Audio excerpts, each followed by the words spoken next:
ospital. Bakit doon sila pag-uwi? Sapagkat napakababaw po roon, senyora. Kung madali kayo, dalhin niyo pa! Ngunit magdadaan po tayo sa palayan. May isang tulay sa lubigang ito na ipinagawa niya. Ngunit hindi ito natapos sapagkat ayon sa teorya ng mga scientifico, ito ay hindi ligtas at mahina.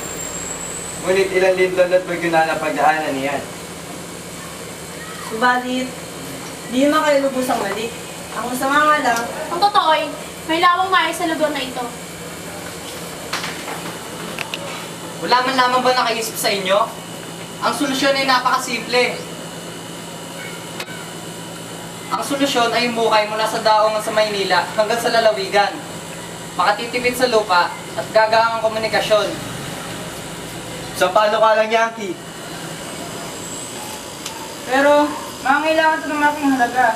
At isa pa, maaari ito magdulot ng malaking pinsala sa maraming bayan. Di sumira, magpasori ng mga manggagawa. Pagtrabahin niyo yung mga bilanggo. Hindi ito makakasapat, Ginoo. At isa pa kung pagtatrabahuin niyo ang lahat, magdudulot ito na sa paghimagsik. Paghihimagsik?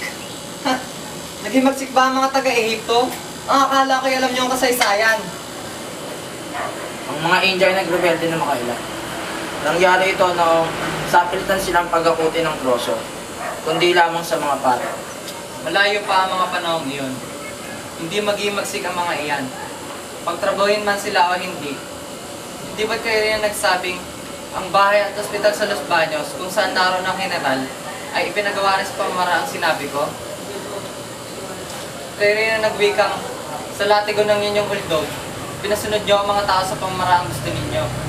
Siguro, ang tuloy na sinasabi ninyo ay nangyari rin sa ganoong pamamaraan. Naghimagsik ba ang mga iyon? Kung totoo, naghimagsik ang mga iyon. Hindi. Ang nasabi ay nasabi na. Ano pang silbi ninyo mga praile kung maghihimagsik ang mga Indio?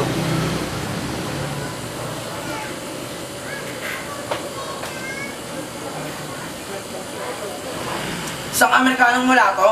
isang Indyong Ingles. Hindi! Amerikano siya sabi ko sa inyo.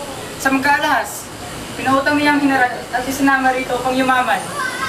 Na siyang utang na loob, katapos siya bututin ng pera ng mga Indio. Kaya sabi ko sa inyo, meron mga halagang walang putal, nakakasisilaw, at tinatanggap ng lahat.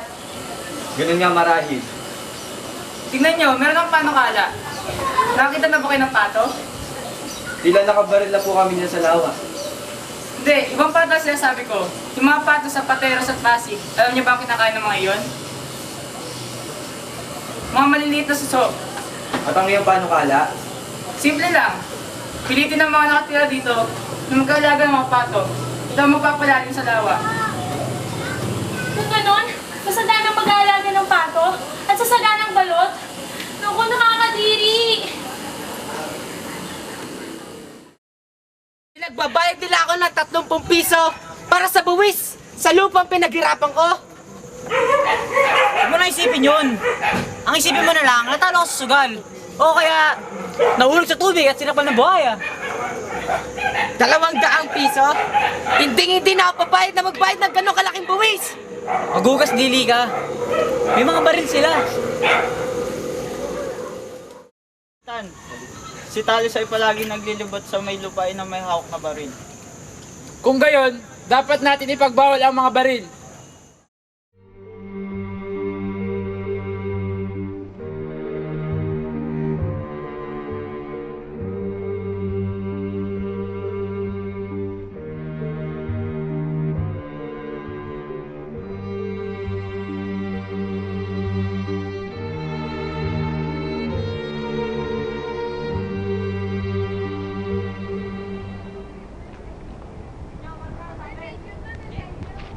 Magandang hapon po.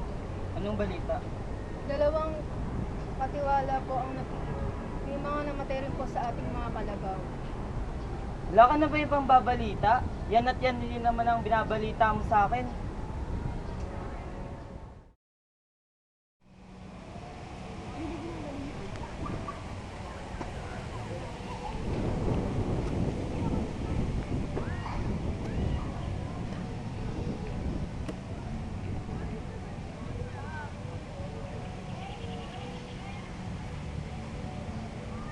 Maaari ko po ba kayong tulungan, Ginoo? Sino ka? Sa pokling ito, 13 taon nang nakalipas, tinulungan niyo ako ilibing ang bangkay ng aking ina. Sino ang sa'yo palagay? Isang taong napakadakila, taong inakala ng lahat na patay na. Nasa iyong mga kamay ang buhay ko, binata. Ina!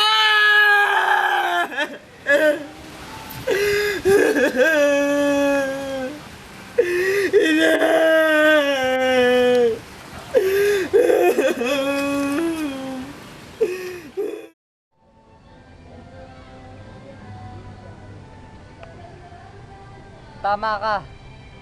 Narito ako noon at may sakit. Kahabag-habag. Nang ibang bansa ako at nag-ipon upang wakasin ang pamahalaan sa kanyang sariling kasamaan. Nagbalik ako at nagbalat kayong mangangalakal. Tuturuan ko ang mga taong maghimagsik. Kapwa tayo biktima ng lipunang ito. Lipunang hindi nagtaas ng isang daliri sa mga berdugo at sariling nagdulot sa atin ng kasamaan. Iyan ang dahilan kung bakit kita bubuhayin. Kailangan ko ang iyong lakas at tulong. Ngunit Ginoo, hindi ko yun kaya. Iba po ang aking landasin. Tungkulin ko magpagaling ng karamdaman. Subalit sa gitna kadakilaan ang mabigil lunas mo ang lugaming bayang ito. Ginoo, hindi po ako nagwalang bahala. Pinili ko lang po ang karunungan. Hindi laging kabaitan ang pagpapaumanhin. Ito ay kasamaan kapag nag-uudyok ng paniniil. Tulad mo rin ako, noong araw at anong aking sinapit. Ako? Pagkatapos nilang gawa ng kasamaan? Ha! Likas sa mga nangaapi, nakamuhian ang kanilang inapi. Salamat. Magtiis ka. Magtiis-tiis lang kayo. Ang awa mo na, Hermana Bali. Bilhin niyo na po ang aking mga alahas. Nangangailangan lang po talaga ako. Parang awa mo na. Sige na nga, kukunin ko na yan.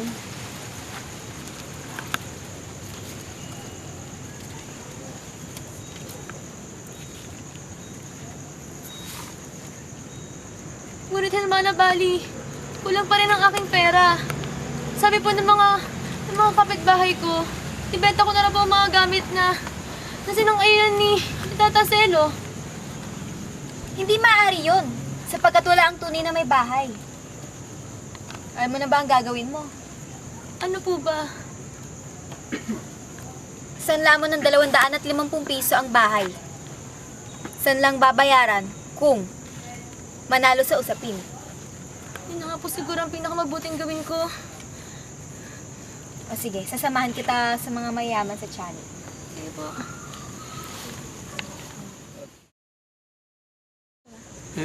Hermana Penchang.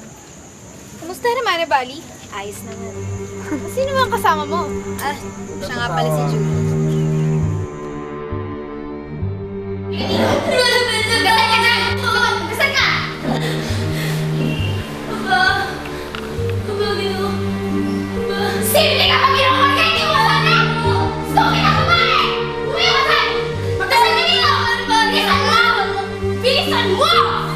Bilisan mo sabi! Nakakbagan mo ang parang ano mo! Bilisan ka! Bilisan mo! Ginoo, Maria! Pinagpala na kumain. Pinagpala naman ang Tata Selo.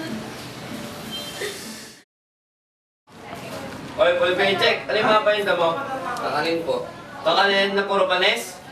Eh, pag dito kayo titinda? Oo nga. Eh, tapo mo pa yan. Ha? Ano? Ba't dito kayo Hindi ka titinda? nga, wala ka kwenta rito eh. Hindi ka kapitan dito eh. Wala yung bite sa'yo. Ayun na nga oh. Para ngayon, pakain ka. Malagpuin ka na lang. Oh, ayun na, mga paninda mo. Kunin mo. Kunin mo. Paano mo na? Hindi ko kabilang dito eh. Ang mayaman na ito eh. Buti na napalayas natin yung pulubi i-check, no? Oo nga, nakasagabal ito dito eh. Puro panis na may mga paninda niya eh. Oo, tsaka wala nang bibili nun eh.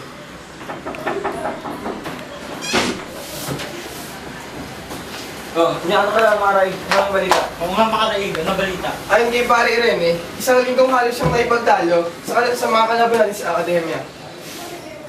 Nagtanggol at ipinaglaban niya ang ating hangarin laban kay General, Pare Salvi, Pare Fernandez, Pare Sibila at pati na rin sa mag-aalas si Simon. Maraming tutol sa ating kilusan, pati na rin ang intik na si Garonga. Hinalak na sanang ipagliban ng kaso, ngunit buti na lamang ay naisipan nila ipaubaya ito kay Don Custodio. Hindi ba matagal din kumilos ang lupong na yan? Malaon nga, ngunit hindi malabang matapos ang kaso sa buwang ito. At kung hindi bumalik si Don Custodio? Dalawang paraan, sa pamamagitan ng mananayaw ng si Pepay o di kaya ay kay Dinoong Basta.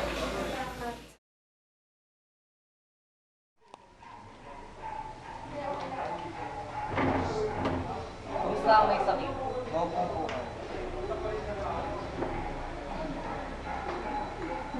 Ang mga tibok ng puso ay madalang, walang gana sa pagkain, at pinagpapawisan ng madalas kung madaling araw. Ang buong katawan ay nakalatan ng laso. Bukas sa makalawa ay maaaring mamatay. Katulad ng Pilipinas, ang lalo pang nagpapahina sa kanya ay ang mga bangungot, mga pagkatakot.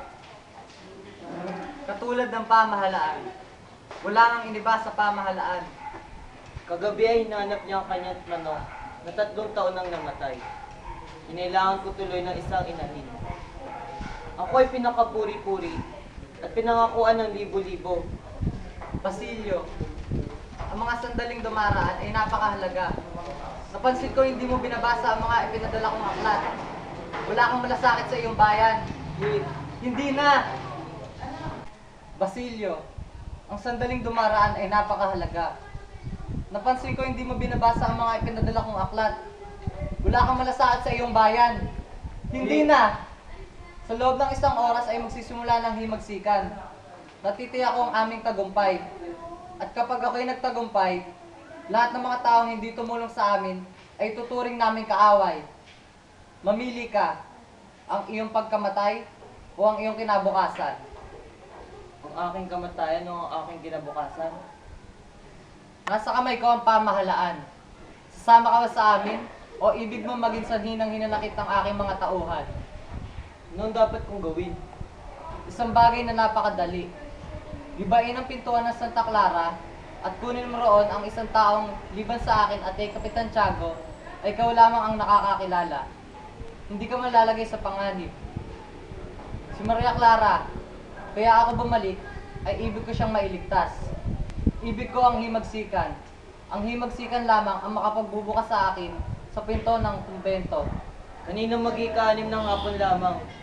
Ngayon ay maaaring... Hindi! Hindi totoo yan! Buhay si Maria Clara! Buhay! Yan ay duwag na pagdadahilan! May ilang araw nang dinapuan siya ng sakit. Ako'y laging dumadalaw sa kumbento upang makibalita. Si Pare Salvi ay sumulat na ipinadala kay Pare Rene. Patay na si Maria Clara. Si Kapitan Tiago ay magdamag na umiiyak, hinahagkan at humihingi ng tawad sa larawan ng kanyang anak. Ha? Patay na? Namatay nang hindi ko man nakikita? Namatay nang hindi man lamang ako'y nabubuhay ng para sa kanya. Hindi man lamang niya nalaman. Namatay siya sa pagtitiis.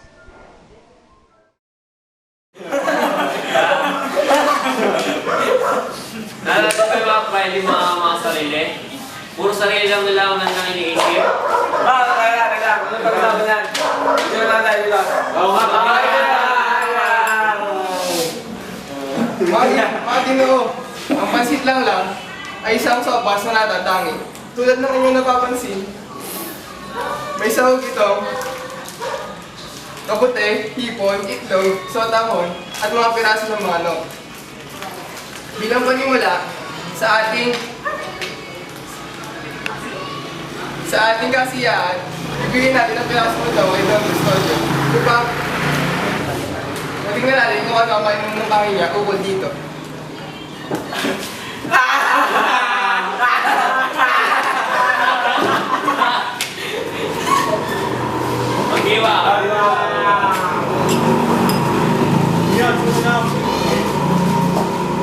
Ginoo, meron pa tayong kulam. Lumpiang inchik na gawa sa laman ng baboy.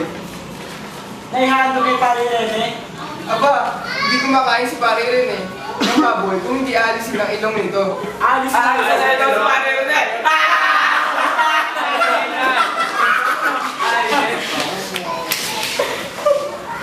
Bagalang!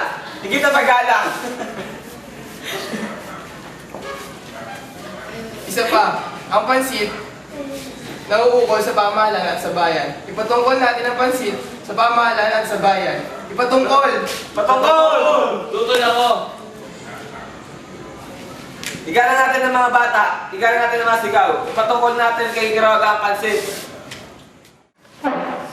Hinaman mo na tayo. Nakita ang paborito ni Pare Sigda. Totoo ba? Nagmuli siya kang bulit sa buwan na ito kayo. Agad siya ng balis. Mga kasama, tingnan nyo!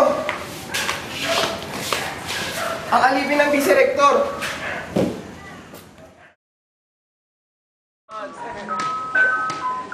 Magandang umaga, Hermana Pencha. Magandang umaga rin sa inyo, mga binibini. Kamusta ka na, Hermana? Eto, ayos naman. Kayo?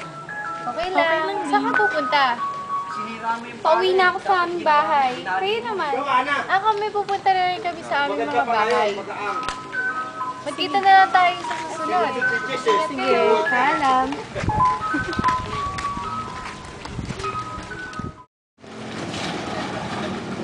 Nakulong si Basilio.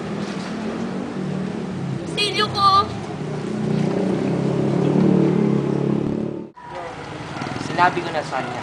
Sinabi ko na. Yan ang dapat mangyari. Siya'y nagsisimba.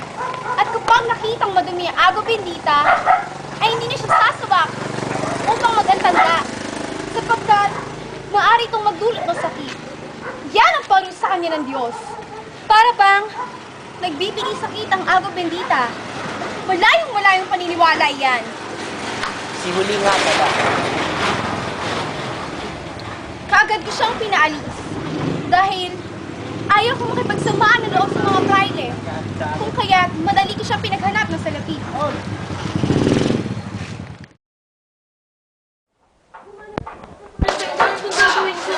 Si Paring Camora.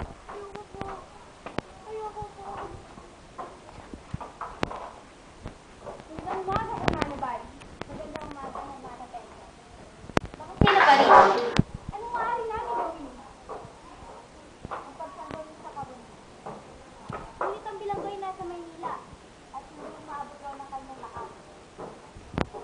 At ang pon, ngayon sinabi ito si Pare Camora kung humingi ng tulong.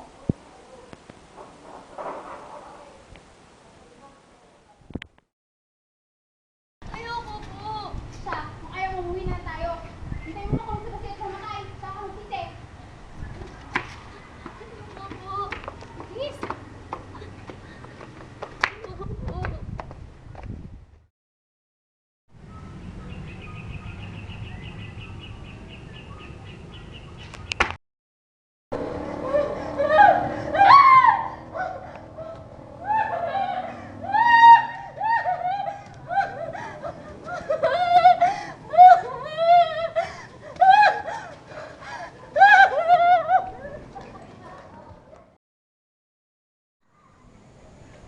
Nabalitaan mo ba yung babaeng tumalon mula sa bintana ng kumbento?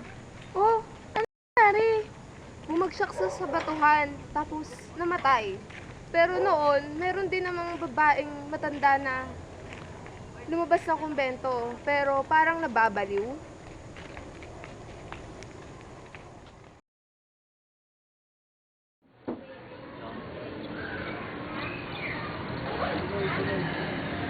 Tuloy.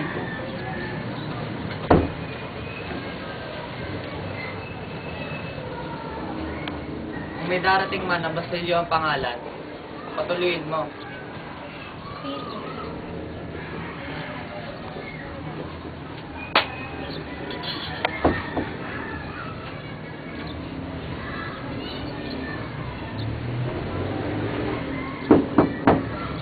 Tuloy.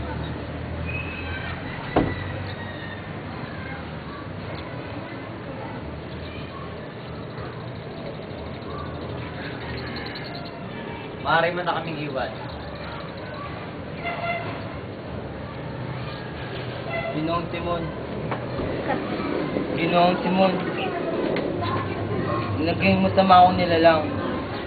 Ngayon ay mag-isa na lamang ako. Gagagantihan ko ang kasamaan sa kasamaan at pagpatay ang pagpatay. May katwiran kayo, Ginoong Simon.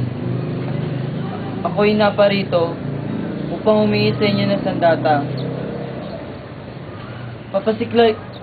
Pasiklabi ng himagsikan. May katwiran. Oo, may katwiran. Pinawi mo ang pag-aalinlangan ko, binata. Salamat, binata. Salamat, Basilio. Dinamita! Nitro, glycerina. Ngunit ito'y higit pa. Ngayong gabi, madudurog ang walang ayos na bantayog na mas lalo ko pang pinabalis ang pagkabulok. Ngayong gabi ay magkakaroon ng isang malaking piging. At ang lamparang ito'y ilalagay sa gitna ng isang kioskong ipinagawa ko para roon. Sasabog ang granada at ang buong silid kainan. Walang makaliligtas na sino man. Kung gayon, hindi na kailangan ng aking tulong. May iba kang gagampanan. Kayo ang manggugulo sa mga arabal at aagawin ang mga tulog. Papatayin lahat natin ang mga duwag. Ang lahat? Ang lahat. Tama po iyan. Ano ang kailangan sa akin kung purihin man ako hindi? Ano ang tatanawin kong utang sa lipunan? Yan ang ibig kong marinig.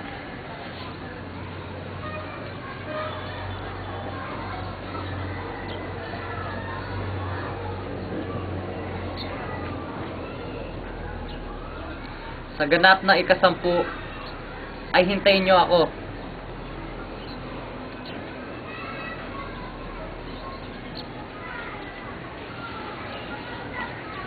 Hanggang mamaya.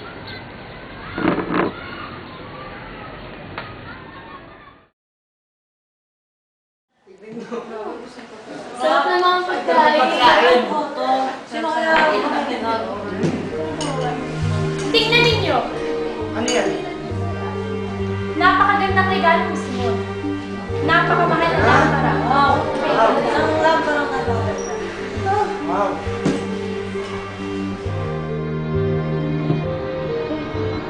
Ano ang ginagawa mo dito? Halika na! Ala-ala sa Diyos, malis na tayo dito! Bakit ako lalayo? Bukas, iba na siya. Ibig mo bang mamatay sa Gani? Sa Gani, pakinggan mo ako. Huwag na tayo mag-israel ng panahon.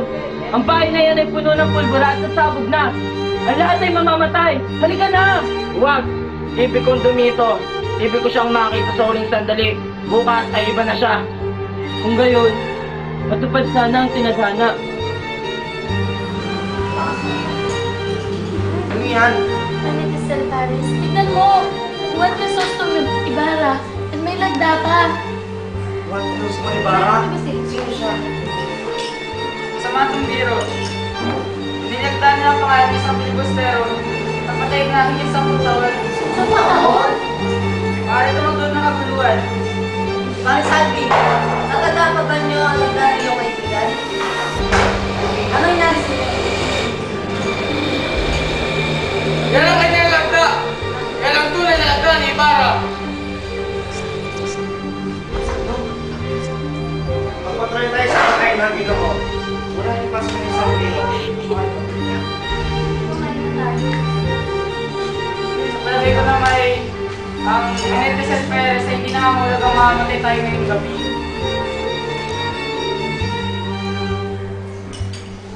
Ngunit maaari daw malason. Namamatay na. Parang irin eh. Pagtaas ng itcha.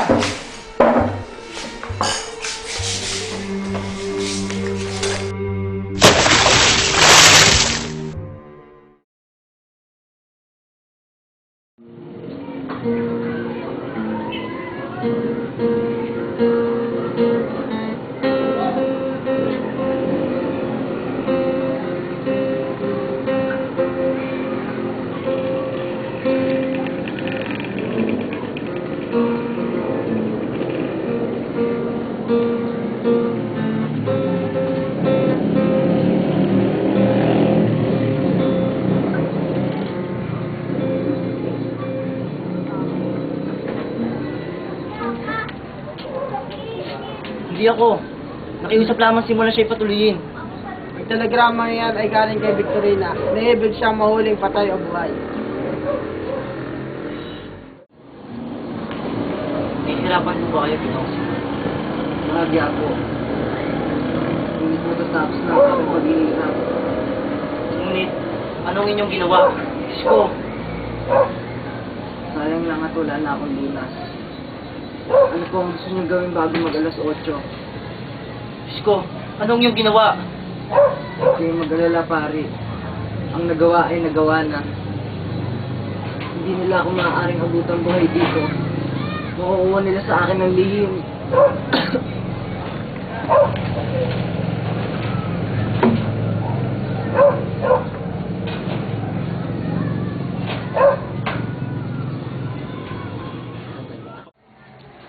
Anong nararapat kong gawin? Magtiis at gumawa. Kung ganyan kalaking paghihirap ang hinihingi ng Diyos sa taong hindi makaasa sa kasalukuyan at nag-aalinlangan sa hinaharap, at kung nakita ninyo ang nakita kong mga maralita na nagtitiis ng katakot-takot, ang magdusa at gumawa ay kalooban ng Diyos. Magtiis at gumawa.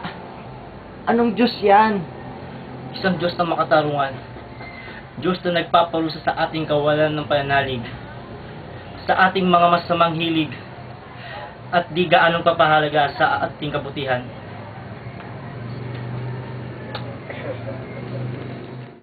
Ang bayan na hindi pa handa, samantalang lumalaban sa pamamagitan ng daya at lakas na hindi alam ang kanilang ginagawa.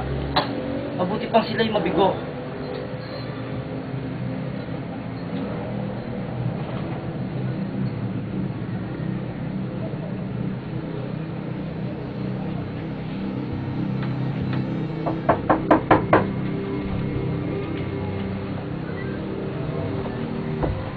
Kailangan po ba ng ilaw sa silid?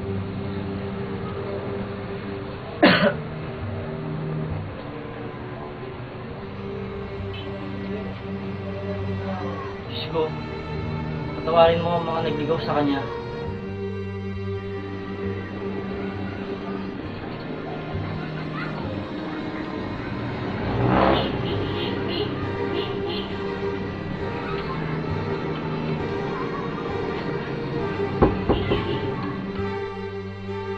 Nawa ng kalikasan, sa kayaliman na kasama ng mga korales at perlas, at kung kakailanganin ka ng tao ay pahintulutan ka ng Diyos na makuha sa sinapupuan ng mga alon, samantala riyay, hindi ililok ang katuwiran at hindi ka mag-uudyok ng kasakiman.